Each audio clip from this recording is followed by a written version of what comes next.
Welcome, everyone. Hello, Nathan, Richard, Olga, Fernando, George, Esther, Shalom, Frank, Shiva.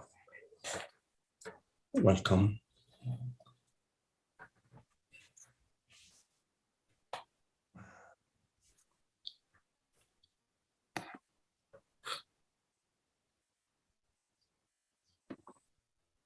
So,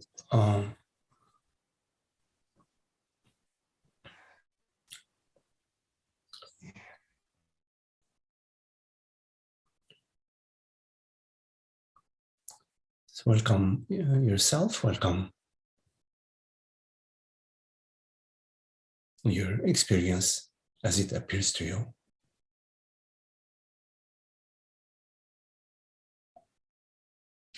Freedom from past and future.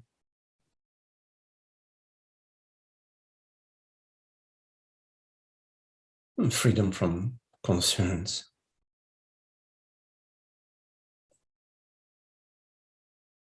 Nothing to pursue or nothing to avoid. So just for now, complete availability without any intention, without any personal intention.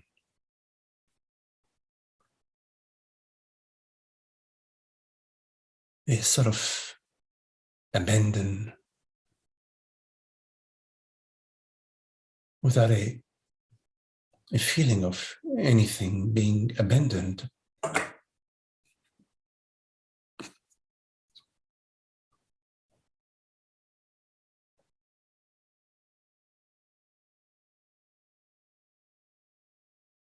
Being the flow.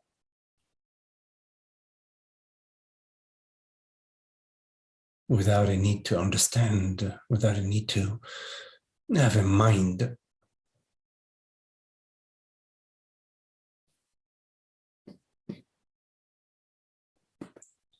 Formulation.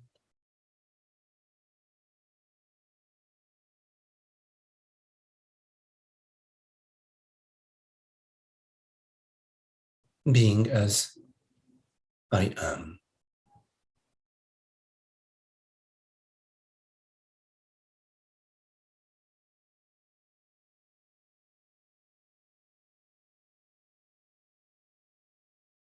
In this moment, which is not a moment in time.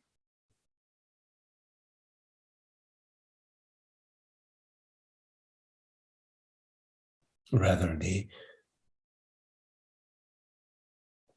eternity of being.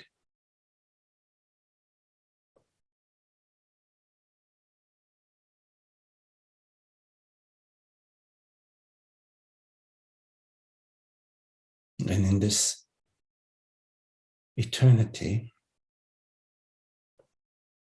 is the infinity.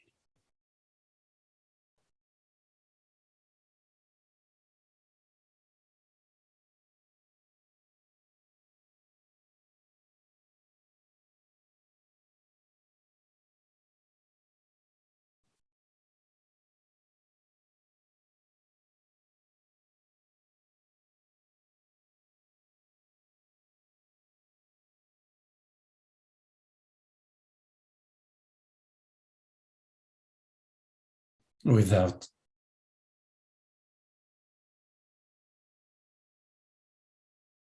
any limited person.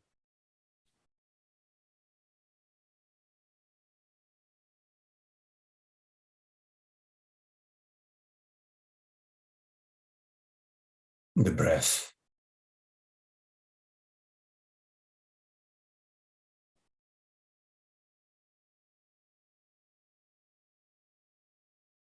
The vastness of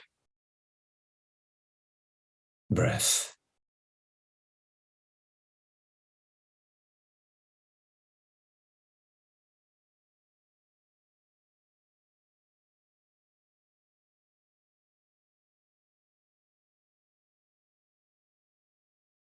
permeating our entire being.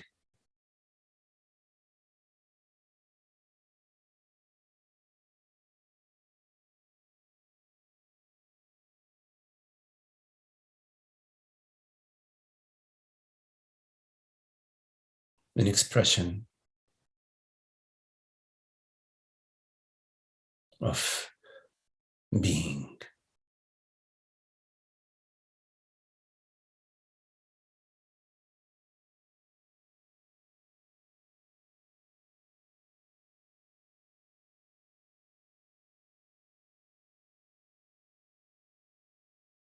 A gentle flow, movement,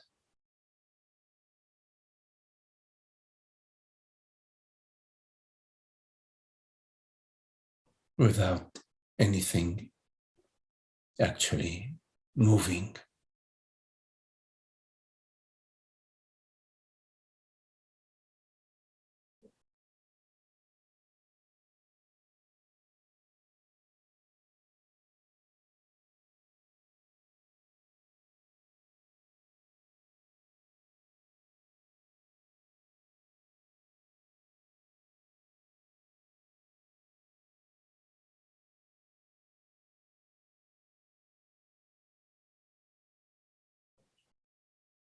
Sometimes we look so far away for that which is closer than close.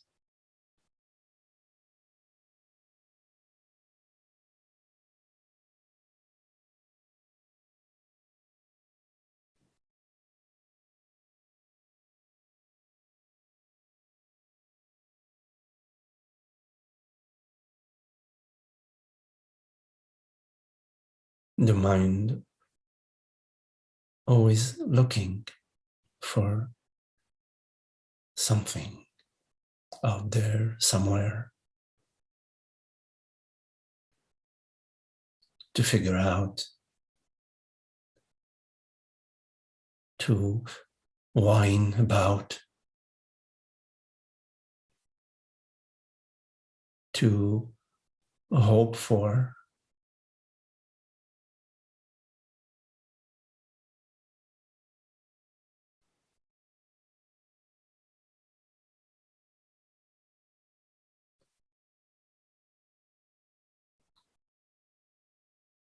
Veiling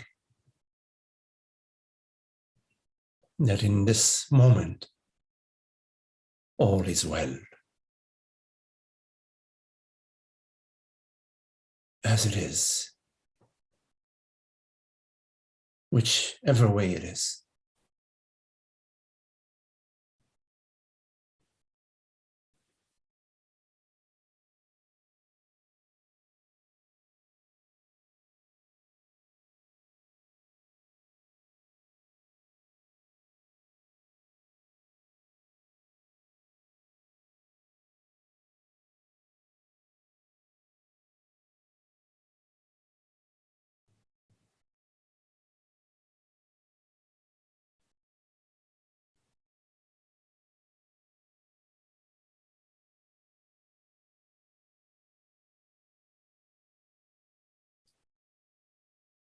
In our desires, in desiring,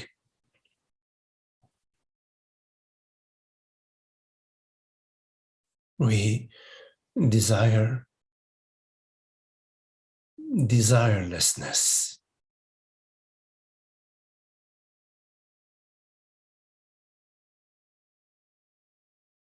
We desire freedom from desire.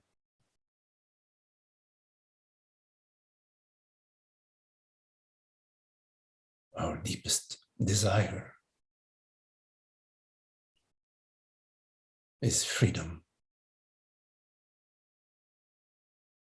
from all desires. Freedom from the activity of desiring.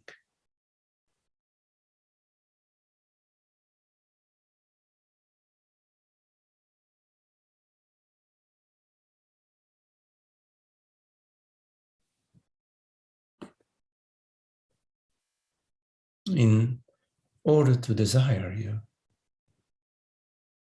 separate yourself from who knows what.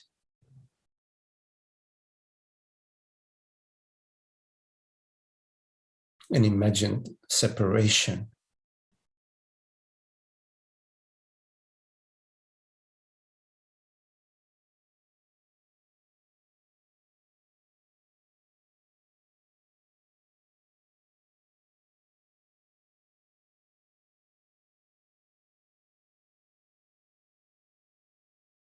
And this felt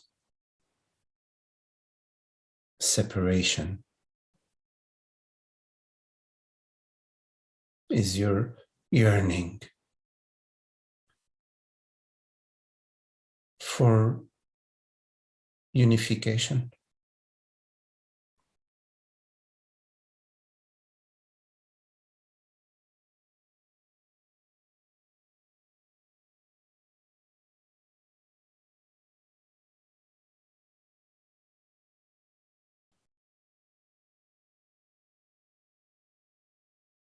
But you have never been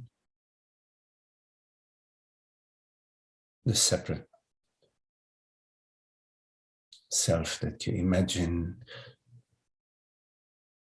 yourself to be.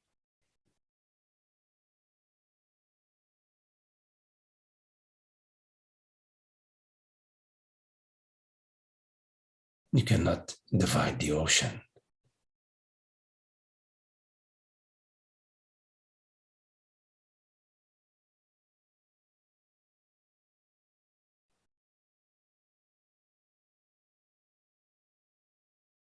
Your true nature, your essential nature, this moment and every moment is desireless, does not know separation,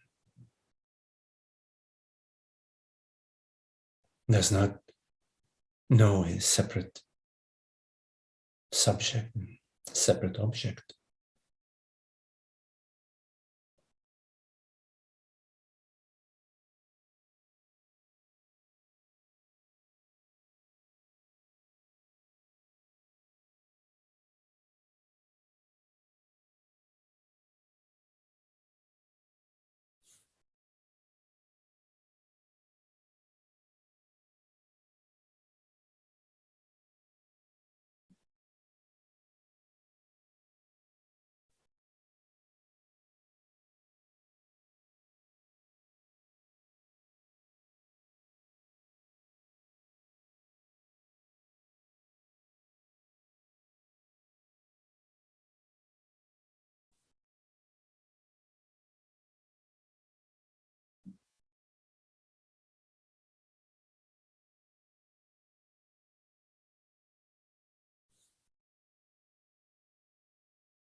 It takes effort to separate yourself and desire something and maintain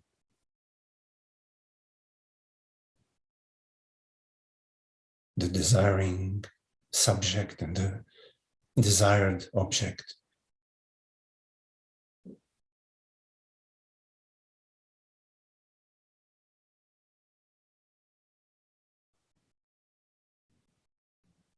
But when you meet your experience,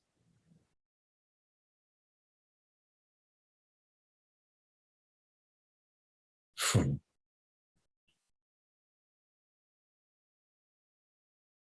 completely,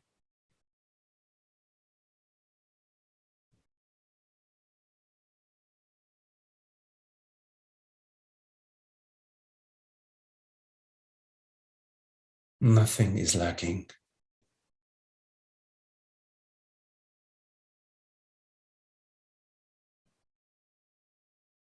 And there is no room for you to imagine yourself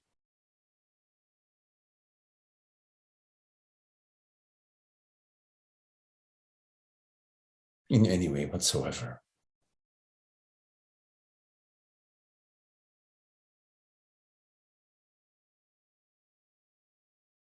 In complete presence. There is no room for past stories, future hopes, because presence is complete.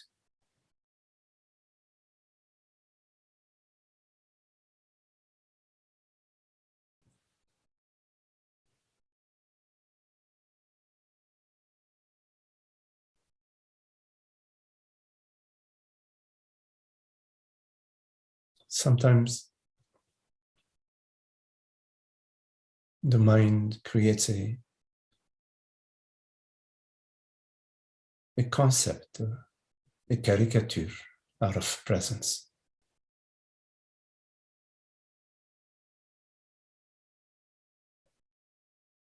It may say, well, presence is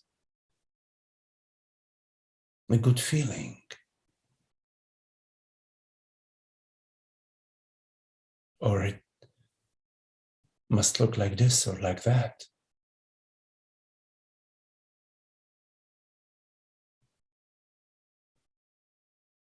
And within this mind activity,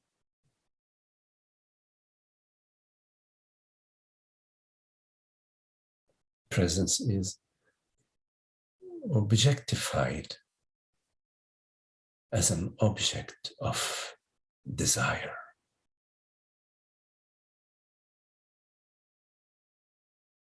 Spiritual desire of sort.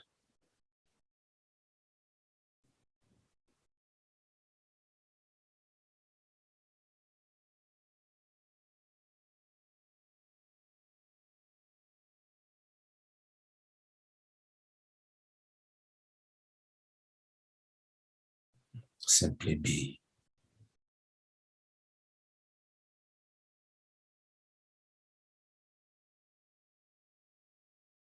Without concern about what you are, what you should be.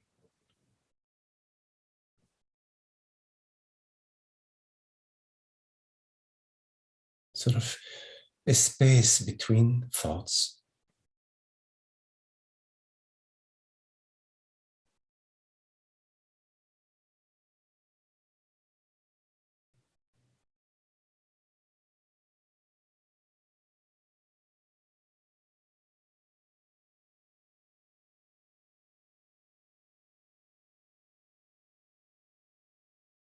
In time, you will find that this space between thoughts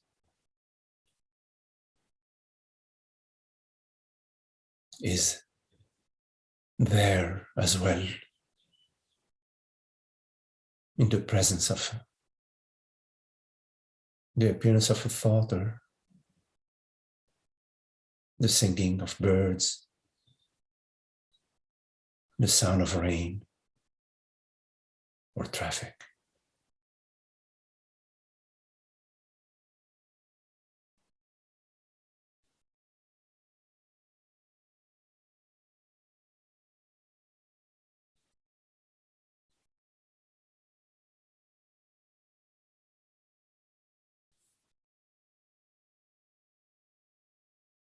And that, in fact, the sound of traffic is this very stillness.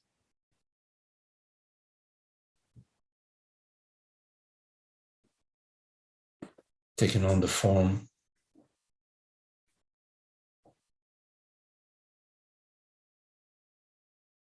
of a sound.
It can be so simple.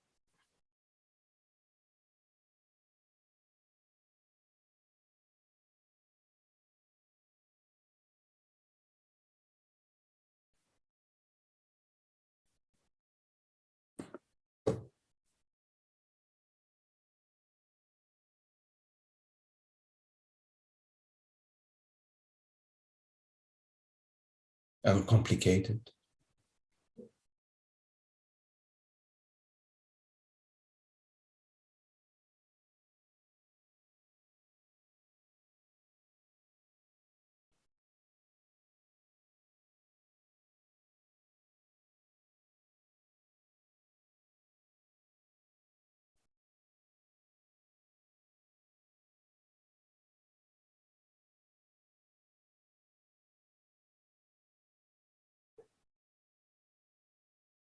Rather than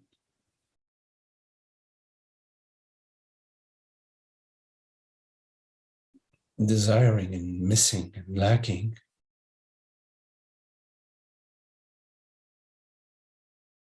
we can appreciate and celebrate and rejoice.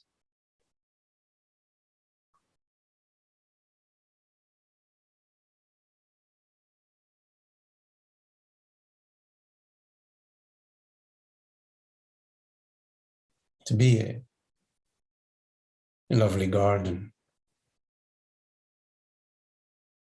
to be the garden,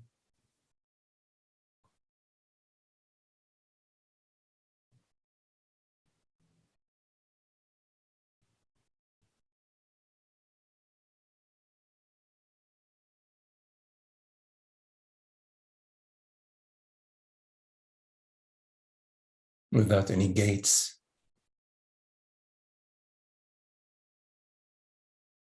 open and free, not free because some door or some gate is open, but free because there are no gates, no walls.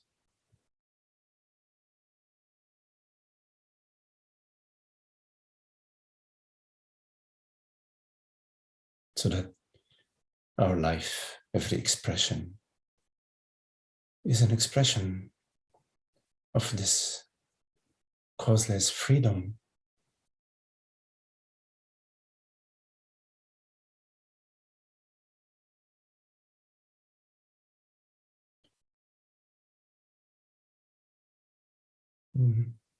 Unending invitation,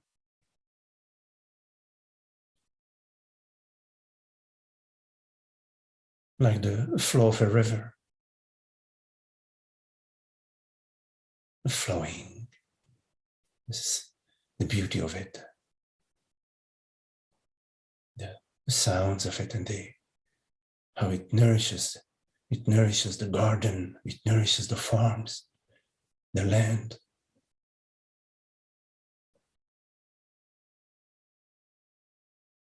You are the river, the garden, the land, the sky.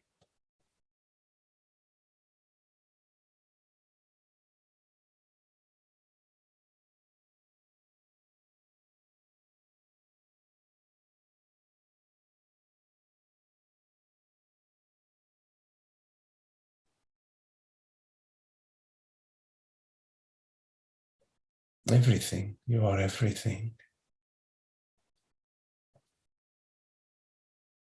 But you're not a thing.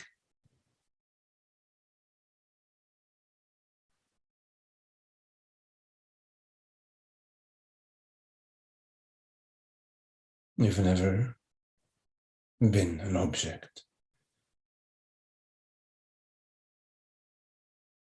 You never will be. It's never happened. Just a belief.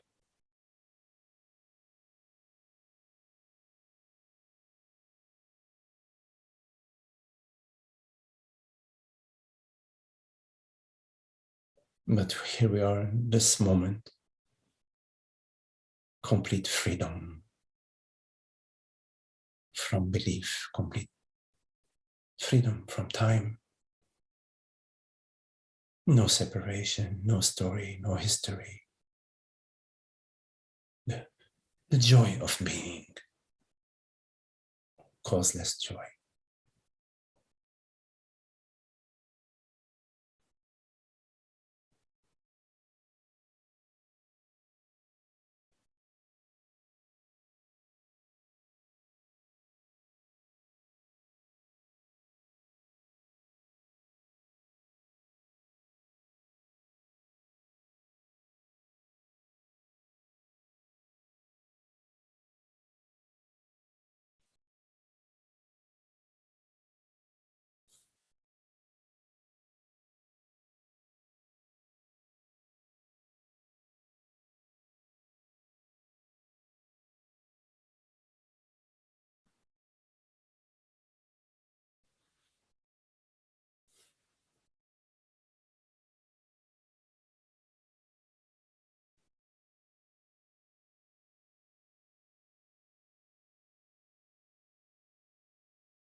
Okay, so if you have any questions, anything that you would like to explore, please make sure you unmute your mic, and welcome to turn on your video. Do you have any questions?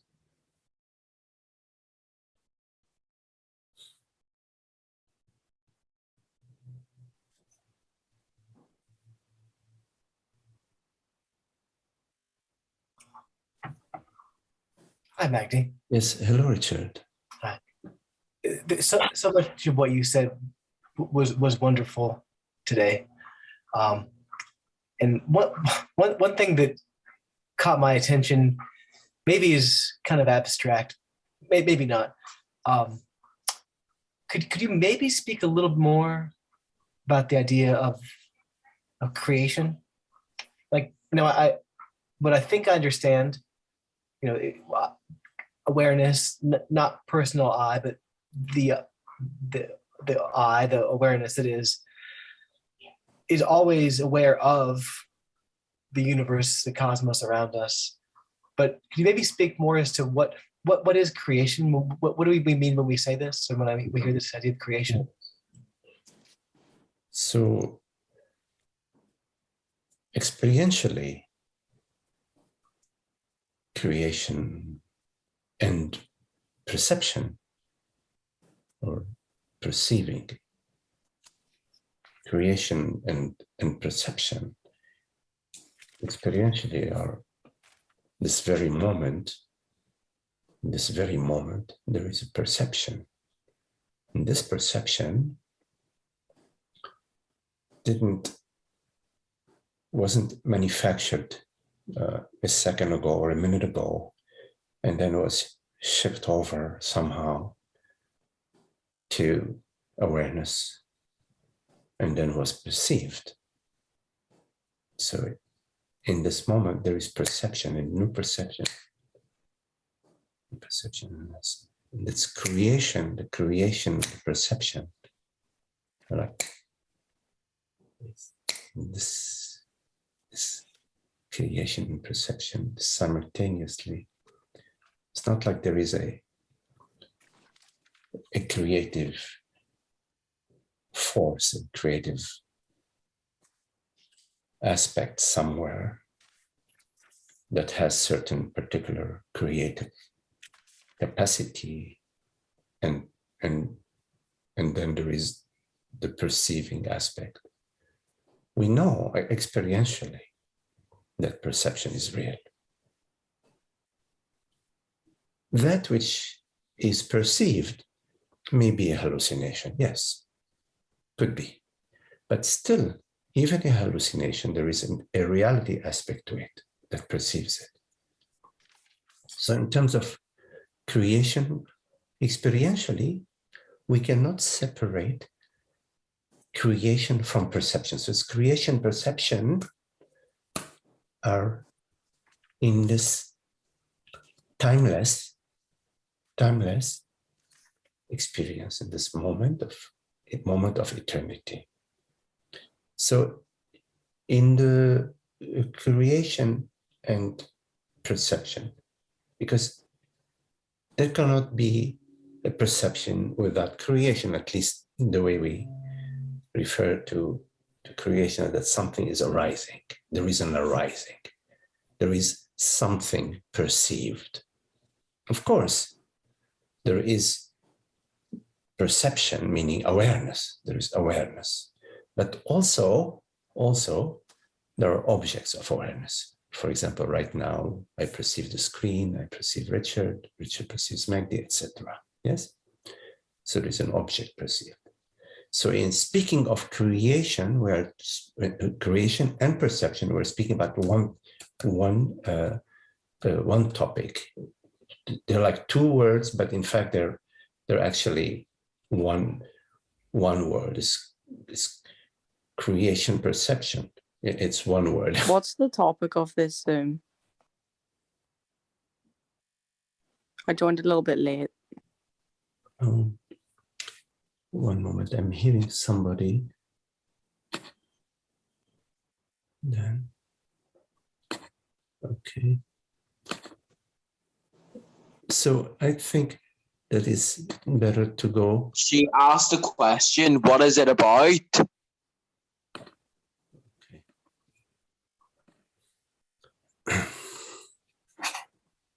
Hello, my name is Barbara, and I'm just wondering, what is this Zoom based on? What is the topic of discussion here? Thank you. The topic is peace and causeless peace and happiness.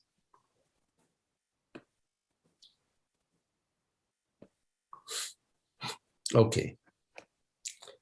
Anyways. Okay, I think that we need to attend to this. One moment, if you don't mind. Oh boy. I put the ones in the waiting room. Yes, I think we should Yeah, the waiting go back room to is, the old model for now. Yeah. Okay, we're okay now, yeah? Okay. You'll be okay. All right, thank you, Holger. All right, let's go back to where we were. Right. So in terms of our understanding about consciousness, important to understand, Richard, that consciousness does not need to create, does not need perception. In other words, that awareness or consciousness is not an experience which depends on perception.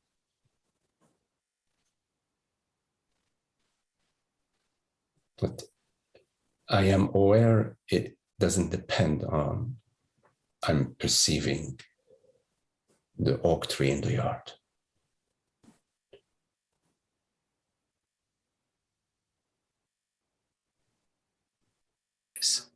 Well, I was initially going to ask, isn't there always an awareness of, maybe not perception, but then I was thinking like deep sleep is maybe an awareness without an awareness. Is that, there is awareness of, and there is awareness irrespective of. Yes, there is awareness in the presence of perceptions, To interrupt me. and there is awareness in the absence of perceptions. That's very important to understand that. That awareness Because I don't want to is the leave reality me alone. of perception, is the reality of is the one reality. So the reality of perception is awareness. There is no possibility of any awareness or any experience, any perception without awareness, right? Right. So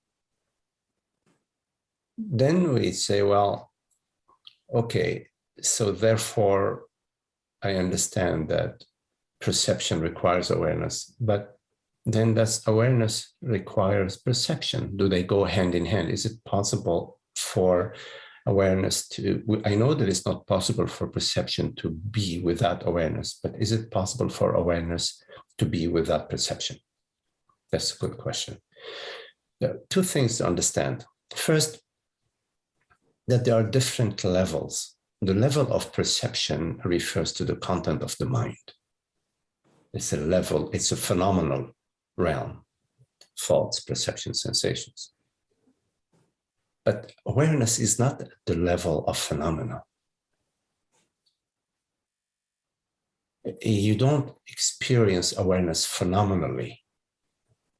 You don't know awareness because you perceive a tree. It's not a phenomenal. You know the tree because of awareness, but you do not know awareness phenomenally. You know awareness because you are aware. May I ask a Yes. question? When we speak of creation, is creation phenomenal awareness, or is creation? Yes, creation is the phenomenal aspect of awareness. So creation would be like in the metaphor of the waves and the ocean, would be the waves or the currents within the ocean. Perception, sensations. So in this moment there is a creation of this hearing, for example. If you wanna outline out of your experience hearing, you could say, well, there's hearing.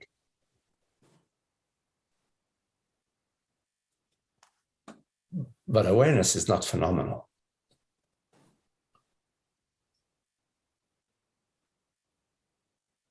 You know you are aware just because you're aware. Due to the fact of awareness. You know you're aware because you are the awareness that is aware that it's aware.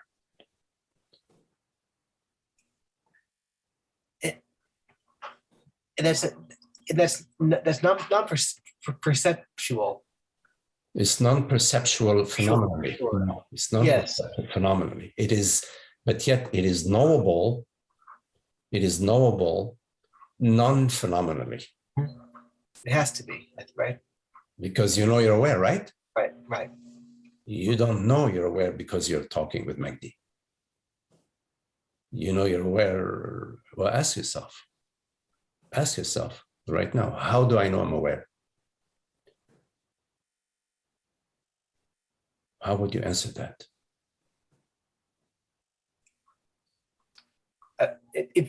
If you're asking non-rhetorically, simply that you can't, I would answer the experience of asking can't be doubted. You can't, the experience of being aware of asking the question cannot be doubted. Do you know that you're aware? Yes. How did you say yes? You said yes. So okay, you said yes. So therefore there is no doubt. You know that you're aware. And so how do you know you're aware?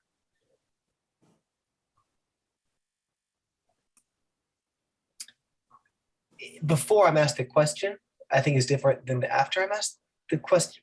I mean, I guess I know I'm aware simply it's foundational to, it's not even really questionable until you start to abstract it. And then abstractly, I would say, well, no, there's no answer I could give that would allow Yeah. me to doubt that Yeah. I'm asking the question. I get it. I get it. I get what you're saying. I know I'm aware because I'm aware.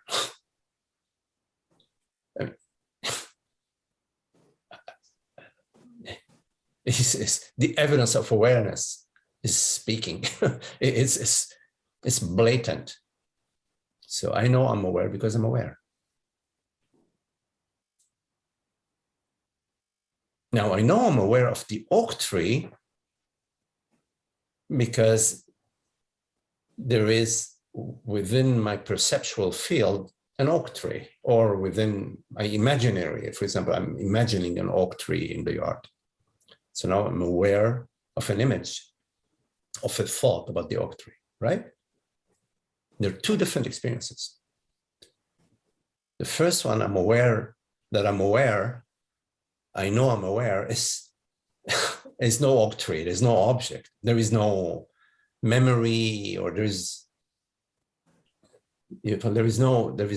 no past. While I know I'm aware of the oak tree, there is an object. Yes? So when we speak about creation, we're speaking about the oak tree in the yard, and we're speaking about the perception simultaneously.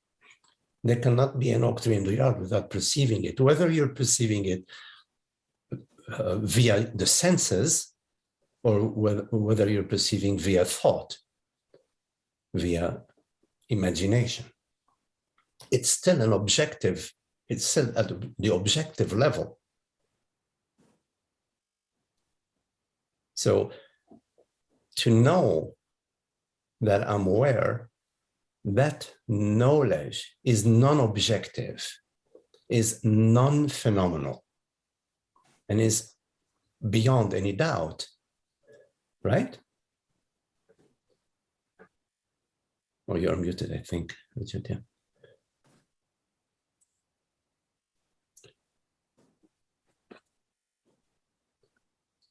Thank you. This Yeah. system. Yeah, to answer your question, yes, that's very clear that the awareness of awareness, or the awareness of I am, is indisputable and non-phenomenal. Yes. And just to clarify, it is, when we speak of creation, we're speaking of the phenomenal aspects of awareness. Yes. First, before we go there, I just want to be very clear that the experience of awareness is non-phenomenal. That I know I'm aware does not require perception, sensation, thought, memory, feeling, etc. Right? So we are clear that awareness is irrespective of thought, perception, sensation, irrespective of the world, body, mind. Yes? Okay, that's really important. Then we can turn our attention to perception, sensation, and thought. So the realm of experience, what we refer to the realm of experience, of perception, is phenomenal, meaning there is a simultaneous creation and perception, moment by moment. And the continuity that we experience in our thinking, or the continuity that we experience in our perceptual field, is not the continuity of perception.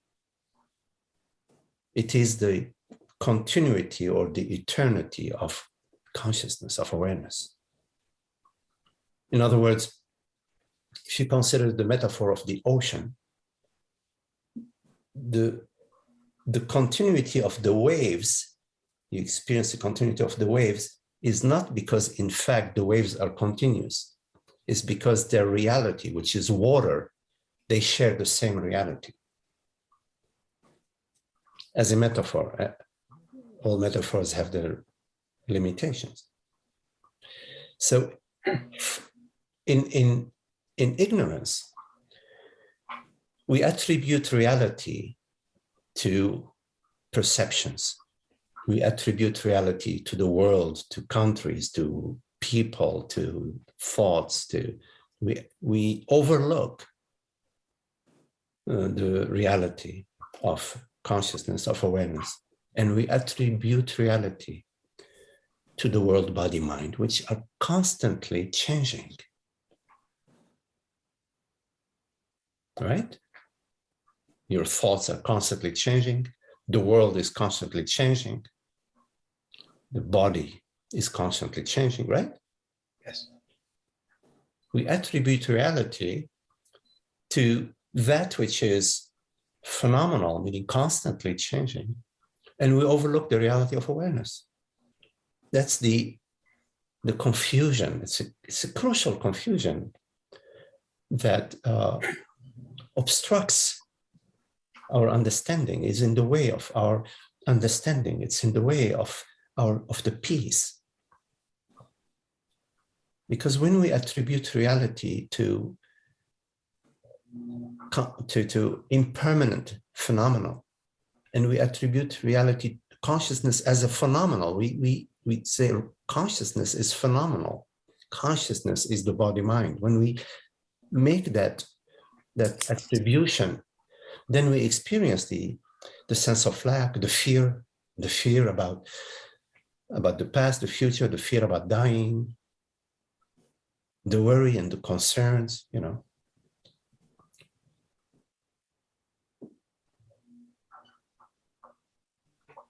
So the understanding about consciousness is a crucial understanding about its reality and the nature of this reality. That, in other words, it is non-phenomenal. Because that which is non-phenomenal is causeless, has no causality. While the phenomenal realm is a causal realm, right? And the causal realm is constantly morphing. It's dancing, it's moving, it's flowing. It's like the waves on the surface of the ocean. But the reality of creation is motionless, does not move, because it's non-phenomenal. It's actually beyond motion. So the whole conversation about motion, about events unfolding in the world, in the mind, refers to the movement of the ocean, which is in fact still. That's the little bit of the conundrum of the stillness and the movement.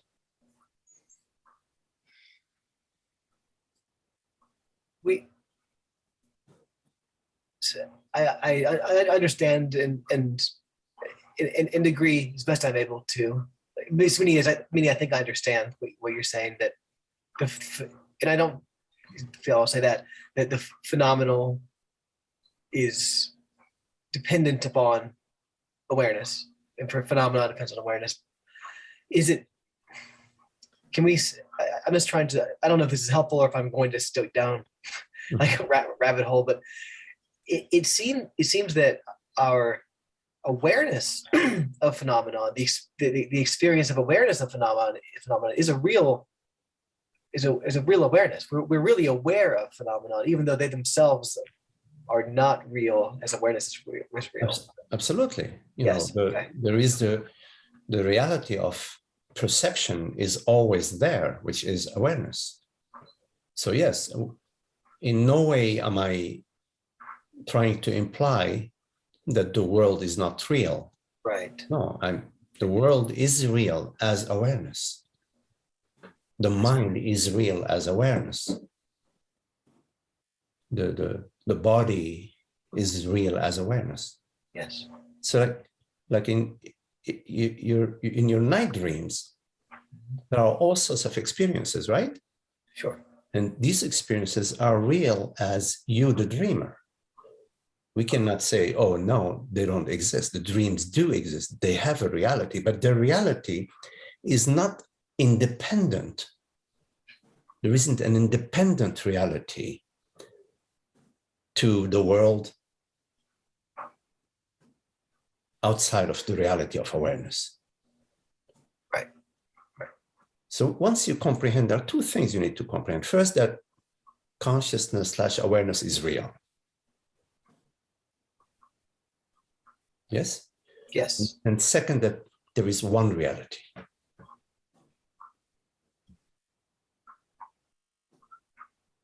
So Yes. and that in understanding that, you've included everything.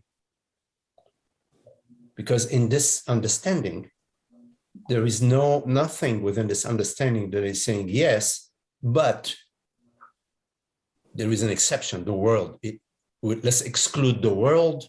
Let's exclude the mind. No, there are no exceptions. Yes. So the conceptual realm, the creative realm, the dream realm are real as awareness. But above all, it's important to understand that awareness is not a concept. It is real, and it is what our experience is right now. And it is that which we refer to as I. Right? When we say I perceive, it's not the eyes that perceive. The physical eyes are just part of the instrument, the body-mind instrument. But it's not the binoculars that perceive. It is the bird watcher that perceives the bird, not the binoculars, right? Yes. So I perceive, when we say I perceive, we're referring to whatever it is that actually, factually, truly perceives. And that is not perceived, right? Yes. Yes. And a lot of recently, I've really been trying to, observe that distinction between my awareness of the ego, body, mind, and the body, mind is right. To just be mindful of that distinction between my awareness of it and myself. Yes. Yes. You are not that which is perceived. Right. I perceive, but I am not that which is perceived. I am not perceived, and I perceive. That which perceives is not perceived. That's actually our experience. It's really our experience. It is. And it's just. It is. It's just so there's such an accustomed identification with thoughts and emotions, All right. which are simply perceived and we're aware of them. Yes. But there's just this assumed identification with them that's ingrained. It's just, for me, it's just I'm trying to practice that right now. Yes. There is a belief that I am an object, and that I'm an object, and therefore I am some experience. I'm a certain experience. It's that belief. But in fact, our true experience is that I am this transparency, the transparency of awareness, right? It's our living experience. And we don't need to think about it. It's right there. It's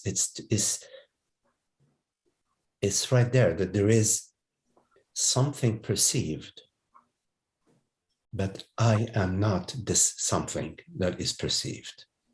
I is this transparent awareness, right? Yes.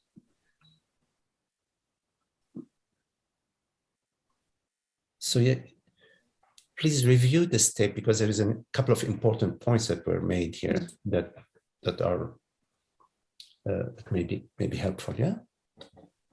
I will. I usually don't watch myself on video, but I'll watch this one. You're good looking. You're good looking, Richard. Thank you, Magdi. Okay. Hi, Judy. I thought, hi, Magna. That was Hi. a beautiful meditation. And I was so excited about my. I don't see you, Judy. Is it possible you turn on your video, or you prefer? No, I have it on. Oh, you do? Yeah. No. Can you see me now? No. No, No? no. Wonder why. I've always had it Well, on. if you go down to the lower left of your screen, Okay. there should be a video icon. Yeah, I pressed it. It says it's on. Oh, maybe then Yeah. it's your computer. It's okay.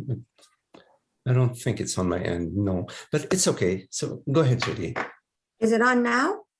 No. No. Okay. Well, I think I had something so amazing happen. Your discussion with Richard was, for me, profound. And being awareness, I thought I had grown so. It goes that separate self. So when that woman came on and interrupted, Yes. I was combative. And Mhm. I saw how you talk about God forgiving and loving everybody. I did not love her. I wanted to punch her out. That's not a nice thing to do. And I thought I had transformed. I was transforming. And I realized where my thoughts come from was the separate self, not who I am now. Mhm. But at that moment, I went back light years to that awareness of thoughts and experiences that were not who I am now. It wasn't nice to have that feeling. Yes. And you didn't need me to protect you. You were so calm and loving. And I had my boxing gloves on. Not, Your video just shut on. Yes. it did go on. Yes, it just did. So what the heck? Yeah. Yikes.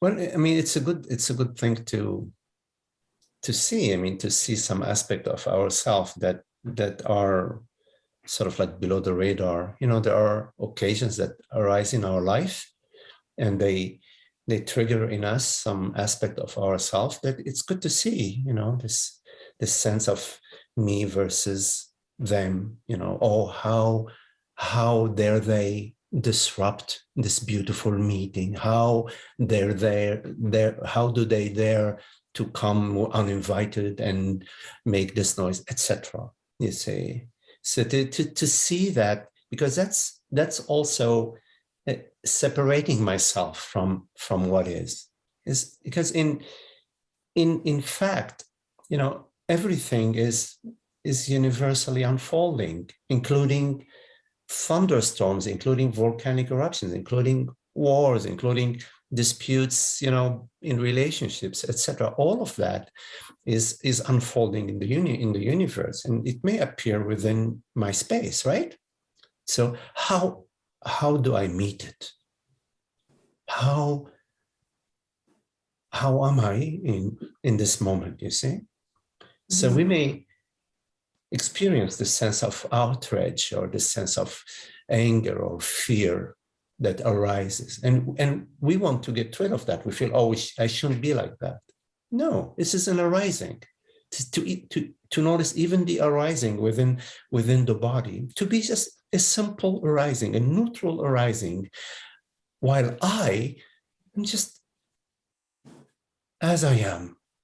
I am as I am in the face of constantly changing universe, constantly changing world, constantly changing body, constantly changing mind.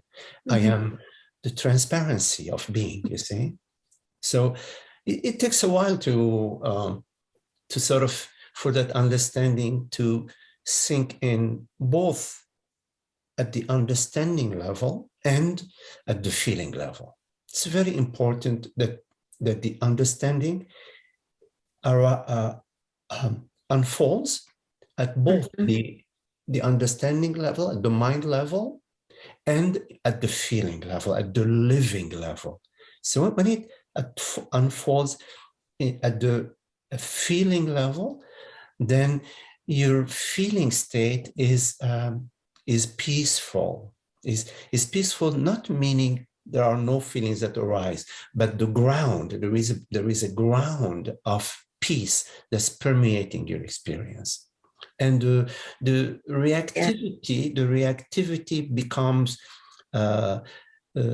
less and less frequent and less intense. In time, you will start to notice, oh, I remember a year ago when these people came and disrupted the meeting, I was really upset. Now, I don't like it. Of course, I don't like it. But hey, it's gone. It's gone a few seconds later, right?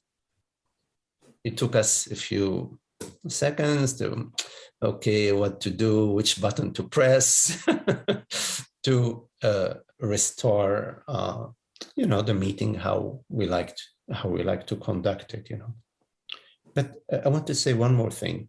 It's important not to be to negatively judge yourself, because that's good. Yes. Negatively judging yourself is making the roots of the separate self deeper. You see? Right? Yes. You just see something, you notice something about this body-mind character, which of course is very conditioned, has been conditioned. It's interesting. There is this conditioning, this combative, and it makes sense because on some occasions the combative aspect is maybe appropriate in some conditions. We never know. So the combative aspect or the defensive aspect is an aspect that is not a mistake. It's just when is it appropriate and when it's not appropriate. Most often it's not appropriate, at least from my perspective. I think, Richard, with Richard, I was enjoying the interchange so much between you two. The part that maybe didn't like selfishly the disruption and the way it happened could have been partly that. I will say I got that I was aware of it I might not have been, if I hadn't your beautiful teachings, I don't think I would have known what the heck was going on with me. Yes. It's ridiculous to get upset over something like that. We do. The other thing is our expectation. When we are expecting, we are not open, because the muscles, the body-mind muscles are, they're tight. It's like the lioness who is hunting. She's expecting, she wants to catch the rabbit. So she seems very calm, but all the muscles are like so ready to spring. So in expectation, there is a certain narrowness. When you are relaxed, you are not expecting. And then, because you are relaxed, there are no gates, you are open. And in this relaxation, in this openness, there are no doors and windows. Everything flows, you see? Yes. So, to be in life more relaxed, more sort of open to whatever is unfolding, and to sort of have the understanding that everything is in religious language, God's doing. Yeah? So it's God's dance. And we don't know how God wishes to dance, because God likes to surprise herself,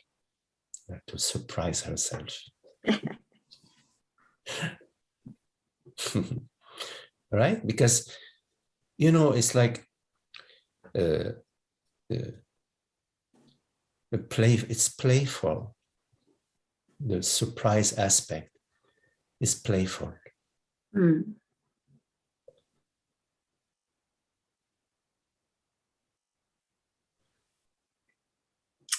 Wonderful.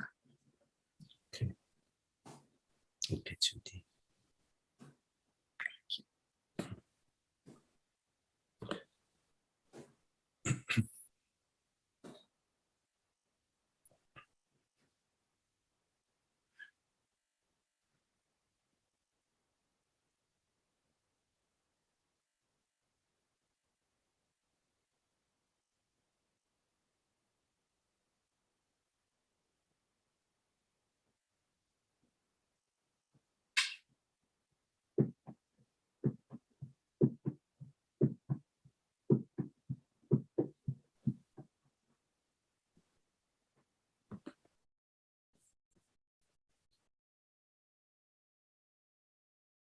Any questions?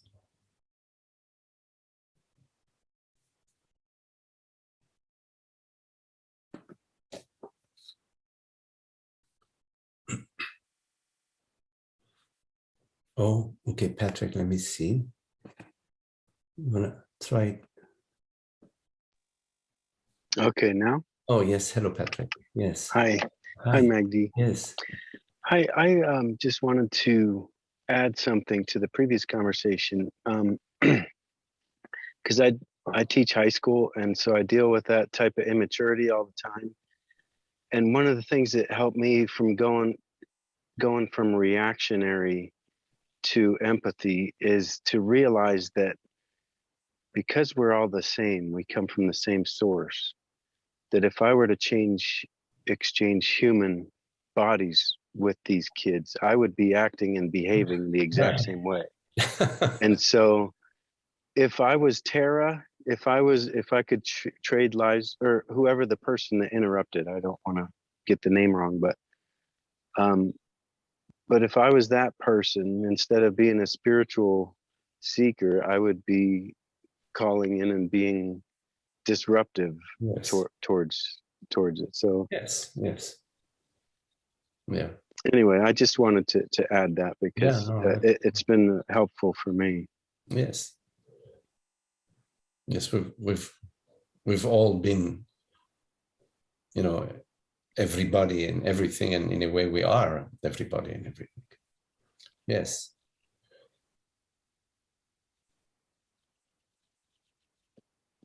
Yes, sometimes I had the experience of, sometimes it was very vivid, where I would be walking somewhere, there's somebody else walking in another direction, and then I would experience that I'm them walking towards me. It's really very visceral, and it's really beautiful also. Yes, we are this one consciousness playing all games, you know, being all beings. You know, so then why would I get upset at myself? I may not like some aspect of myself. I may say, okay, no, I'm going to close the door to that aspect of myself. I don't, you know, may not invite, you know, myself to sit together with myself, with the angry aspect of myself. I may say no, which is very wise. Actually, there is a wisdom in that. Over time, we realize that we don't care so much about anger, pain, fear, all these aspects of ourselves. We no longer engage in them. But that occurs of itself as our understanding about our true self, about our universal reality. As that understanding deepens within us, then the me and him dissolve. The sense of other, the person and the other dissolves. And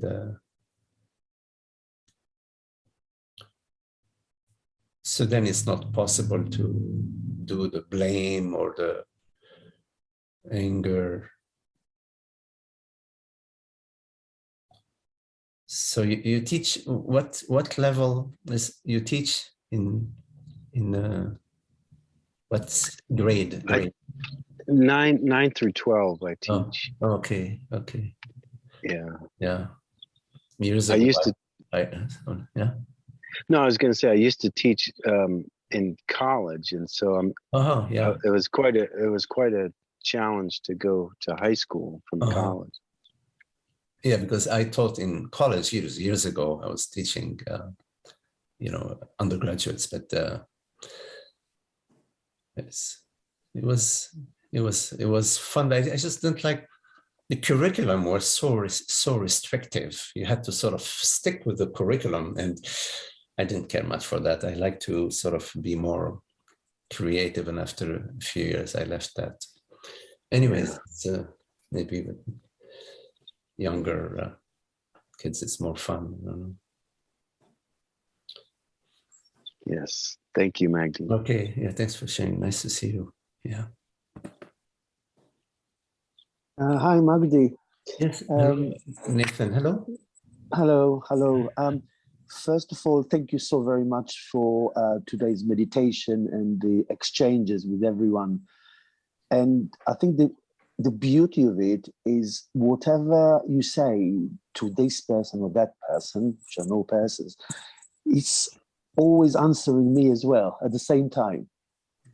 And this sameness, this oneness of being is there. It's the being listening to itself, as not as individual, as oneness. And I think it just kind of connects to what other people are saying, that we are there as one, and so everything is related to the one. Everything is sacred to the one. Yes. And everything is beautiful to that one, which we all are. I mean, we have little differences, of course, in manifestation, but the core is here. And this is awareness speaking to itself. We are all awareness speaking to ourselves and hearing ourselves at the same time. Yes. So there's huge beauty in that. It's just beyond any concept. It's so beautiful. Yes. And that's what I think. It's kind of beyond the borders into that peace, into that love, into this enjoyment, into this overwhelming even being the reality, which is, and I really want to thank you very much. I mean, it permeates all my days now. I finish working, I go outside, I sit in the park and just merge with everything, with the beauty, with the words, with the birds, and everything just fills me with happiness, and I go back to work and I'm happy. I speak to all the clients, we exchange, and we treat the dogs and the cats, and everything is lovely. Yes, there are problems, the cancers and things, but there is this unity, this kind of love that permeates everything. And this is so wonderful. I'm really, really so grateful for all of this that you're saying, and we are exchanging onto all my friends here. Yes. So I'm feeling really close to everything and everyone. Mm-hmm. Beautiful. That's what I wanted to say. That's beautiful. Yes. Thank you very much. Yes. Thank you. Yes. Yeah, we're children. We're brothers and sisters. We are friends. We are. Yeah. I mean, love permeates our being. We are. It's just. Yeah. It's so beautiful. And thank you for sharing, Nathan. Thank you. Yeah. Thank you. You know, we're also aware that that there are challenges, you know, that sometimes appear to us somehow. But I like to think of these challenges as opportunities for us to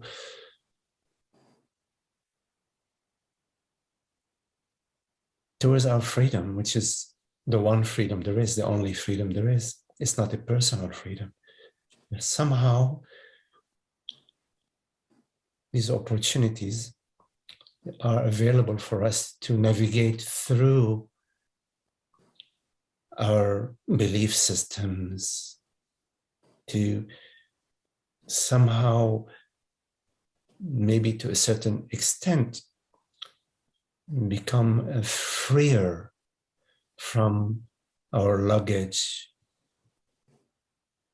our ideas about, so many ideas about all sorts of things. And to somehow get a flash of insight that that which is real allows for all of that, is not affected, is not limited by what we refer to as manifestation. And that also within this realm of manifestation, there are events that appear that may seem to be hurtful to others. But upon a closer look, we may be open to the understanding that somehow within what appears to be hurtful to others, there may be opportunities, in fact, being made available to those so-called others. How do we know? I mean, we all know that we've suffered, you know, some great disappointment, some so-called hardships and painful times in our life. But weren't they part of our path to somehow be here where we are? They are. They had their place. They had their function in our life. We all know those traumatic times we've experienced in one way or the other. So they have their place, and so we allow it. We allow it because it's occurring anyways. Whatever is taking place is taking place anyway. So we open our heart, you know. We open our heart because there is an understanding that the heart is open, and we don't need to close our heart with our beliefs and our opinions and our judgments. So then we come more and more closer to the innocence, to living in the innocence, in the freshness, in the moment, in presence, as presence. And there is great beauty in that, and there is great truth in that. Magdi, I think you created an environment with somebody who felt so much shame over having that thought, being able to feel that it was safe to express it. It was such something I thought I would never have said in an environment. But you create a space where I wasn't scared because I was pointing out something that I no longer feel that way. It came up, I don't know why. And hopefully that separate self, it'll go away. But I'm grateful to everybody on here who shared. Yes. It's such a learning experience for me. Thank you. Yes, well, this space is there. It's not, it's there. We sort of somehow, maybe we could say tap into it, or we sort of open up to it, but it's there. It's not created by me or by anyone that's there. Is there. And that's the beauty of it, that